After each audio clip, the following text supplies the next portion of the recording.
Today's video is brought to you by Odoo, whose suite of apps can take care of all of your business's needs in one platform. A bit later, I'll talk about their Sign app and how it makes it easy to send, sign, and approve documents online.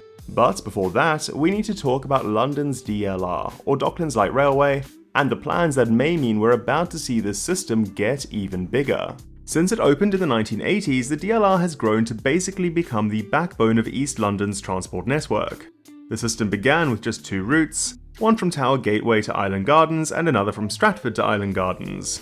But since then it has been expanded substantially, with extensions having been added to Bank, Lewisham, Stratford International, Beckton and Woolwich Arsenal. The popularity of the system has also been growing, and these days it has an annual ridership of around 100 million, which is about as much ridership as Amsterdam's metro system, so quite an impressive figure for a light metro system that forms a comparatively small part of its city's transport network. With this fast-growing ridership over the years, there have been various proposals for the DLR to get even more extensions, which have included ones from Lewisham down to Catford, from Beckton to Dagenham Dock, and even from Bank to places like Victoria or King's Cross and Pancras. Now, those proposals range from pretty good ideas to quite silly ones, and I won't go into much more detail about them here, although I think they could make for a pretty interesting standalone video, so maybe subscribe if you don't want to miss that. Instead though, in this video, I'm going to be rounding out my series on Transport for London's most likely next big projects. I've already covered the Bakerloo Line extension, the West London Orbital Overground and Crossrail 2, and that just leaves us with today's topic, the potential DLR extension to Thamesmead. Of all the proposed DLR extensions, this one is definitely the most likely. And even out of the big projects TfL could tackle next, this one also stands out as, in my view, the most probable, for two main reasons. The first simply being that it's one of the cheaper ones and funding is a bit of an issue for TfL at the moment, while the second being that the areas this proposed extension will run through are about to go through a major redevelopment, which will see up to 30,000 new homes created as well as up to 10,000 new jobs. For this redevelopment to go ahead, these areas will need better transport connections, and that's where this DLR extension will come in. Beyond that, the extension would also solve the long-running issue of poor transport connectivity in Thamesmead. Now, Thamesmead is an area with a pretty interesting and somewhat frustrating history, and if you want to know more about it, I would highly recommend checking out Jago Hazard's excellent video on the topic. I'll put a link to it in this video's description if you're interested. But in short, throughout that history, Thamesmead never received the rail connection it was initially promised, and now, with a population of over 30,000, it is one of the largest areas in London without any rail infrastructure, and this will only become more problematic as the area is redeveloped and more housing is added. So how is this project going to help solve this? Well, let's start by looking at this map. The two key areas to keep in mind are of course Thamesmead to the south of the Thames, but also Beckton Riverside to the north, an area that is currently mostly characterised by industrial usage, but is also intended for redevelopment. To connect up these areas, TfL created a variety of proposals, including a completely new tram line that would run from Abbey Wood station, which is served by the Elizabeth line and National Rail, up to Thamesmead with a few intermediate stops.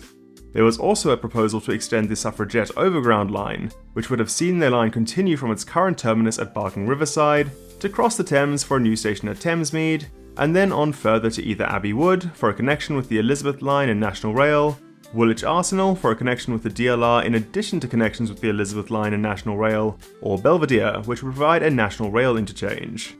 Now, the tram proposal, while probably quite cheap to build, would have been pretty limited in its usefulness, as its only real use case would be to take people from Thamesmead to Abbey Wood station.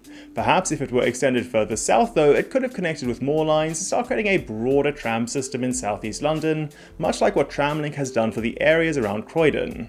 The overground proposals would have definitely been a lot more useful, as on top of giving people a way to get from Thamesmead to nearby stations like Abbey Wood or Woolwich, the Suffragette line already connects to various communities in London's east and north, as well as providing a number of interchanges with other rail lines, including multiple tube lines. So the overground option would have unlocked heaps of new travel options for anyone using that line.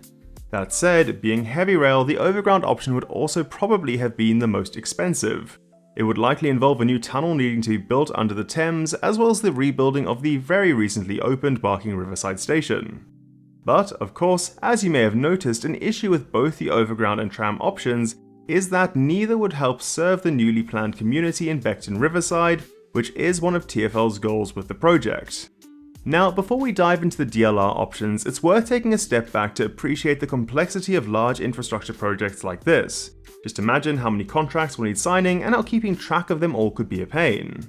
Thankfully, Odoo's Sign app makes that easy for businesses of all sizes. With the app, you can upload any PDF, add one or more signees, and customize it by adding various fields including signatures, initials, and dates, which can all be made mandatory or optional, perfect for contracts involving, say, multiple customers or suppliers.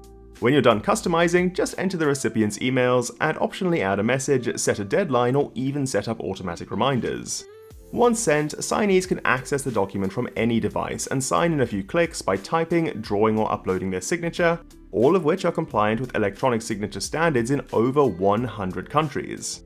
Of course, one of the coolest things about Odoo is how everything is centralized. For example, you can sign sales quotations, employee contracts, and other documents all on the same platform. But best of all, your first Odoo app is free forever with unlimited hosting and support. And if you want Odoo's full suite of apps, plans start from only €19.90 a month. So head to this link, which you can also find at the top of this video's description, when you're ready to get started. But now back to the Thamesmead rail link, and this project saw two DLR routes proposed. The first would have been a branch off the line that heads to Woolwich Arsenal, which would have had a stop somewhere along Western Way before reaching Thamesmead. Once again though, this route doesn't do much to help Beckton Riverside. So that leaves the second proposed route, which would see a new branch built just after galleons reach station on the Beckton branch that would head to a new stop at Beckton Riverside before descending into a new tunnel below the Thames to reach Thamesmead. While this route will likely be more costly to build than the Woolwich route, as that route would have been able to reuse an existing tunnel under the Thames, it would definitely be more affordable than the overground option, and it is the only proposal that actually serves the Beckton Riverside precinct. So, as a result, this is the route it looks like TfL is moving forward with. Early estimates for the cost of this extension puts it at around £1.7 billion, which does seem quite expensive given it will only add 2 new stations, although I guess it does involve a whole new tunnel under the Thames. The extension is also pretty popular with local residents, with a survey finding about 85% living in the area support the proposal. Now, if all goes according to plan, TfL hopes to have construction start on the line by 2028, and have it open sometime in the early 2030s. Overall, this new route should have a transformative effect on Thamesmead, while setting Beckton Riverside up to house all the new residents who may soon call it home. And given Londoners are currently facing enormous pressure when it comes to housing, the fact that this project could unlock the opportunity to create 30,000 new homes is very important. With that said though, while the selected route will be great for Thamesmead and Beckton Riverside, it's not going to mean all that much for the broader London transport network, as unlike some of the other proposals, it doesn't really open up any new significant connections with other lines. To be fair, the proposal does leave room for future southward extensions of the line, with one option heading down to Abbey Wood for an Elizabeth line and National Rail interchange, and another going to Belvedere also for a National Rail interchange. But no timelines have been given on these, and it's likely we won't see them done as part of the initial build. Personally though, I think not doing these would be a pretty big missed opportunity, especially given building this extension will involve adding a whole new river crossing, as I think if you're going to go through the effort to build such a crossing, I would hope it could form part of a new north-south link that London's east could definitely use more of.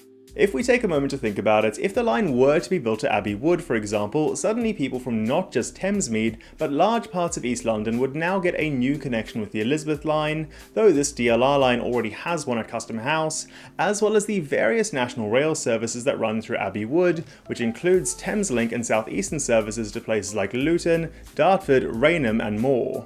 In my ideal world, they would have gone with the overground extension to Abbey Wood, as that would unlock even more interchange opportunities, and then serve Beckton Riverside with the other proposed DLR extension to Dagenham Dock.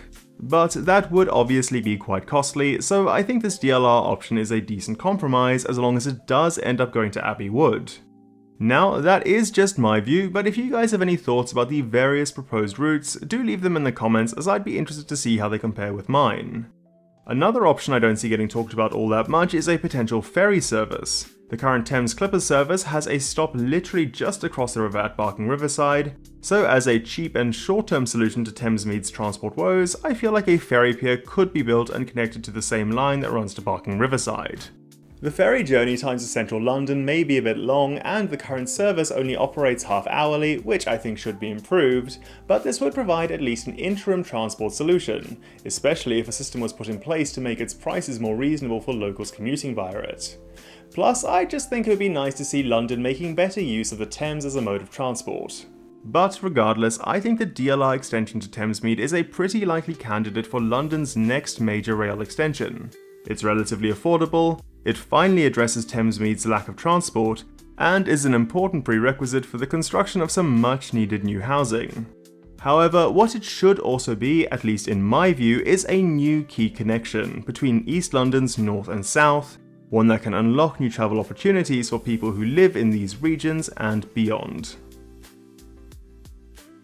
Well, I hope you enjoyed today's video. If you did, consider giving it a like and subscribing to the channel.